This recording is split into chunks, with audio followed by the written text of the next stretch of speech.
Bonjour à tous, bonjour à toutes, je suis Fiona Radkoff, IAIPR d'anglais. J'aimerais une trame pour travailler les documents iconographiques. Donc je vais vous proposer une trame en plusieurs points.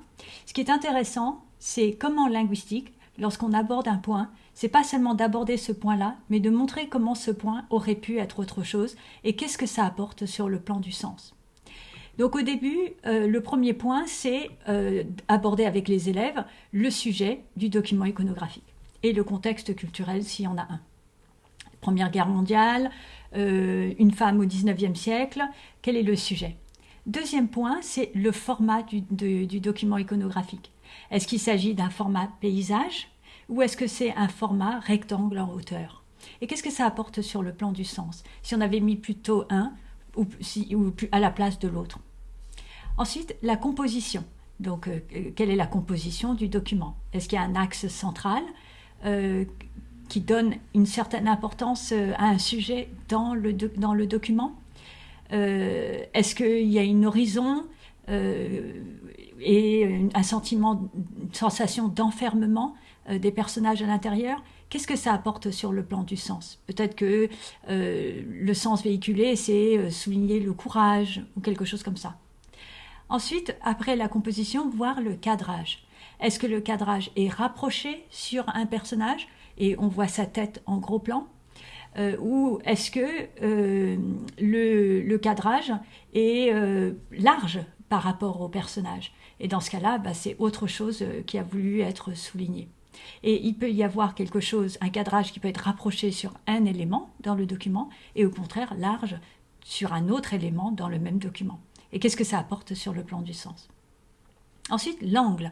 L'angle du document iconographique, de la photo, est-ce que c'est straight on angle shot?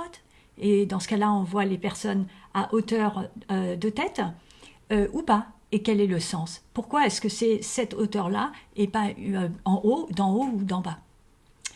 La lumière, donc l'importance des ombres, est-ce qu'il y a des brumes, quel est le sens, est-ce que ça donne un côté mystérieux au document iconographique? Et la profondeur de champ, donc là je parle d'une photographie, mais ça vaut également dans les peintures, etc. La profondeur de champ, est-ce qu'on voit loin devant, à l'arrière? Qu'est-ce qui est flou, qu'est-ce qui est net? Et quel est le sens qui est apporté?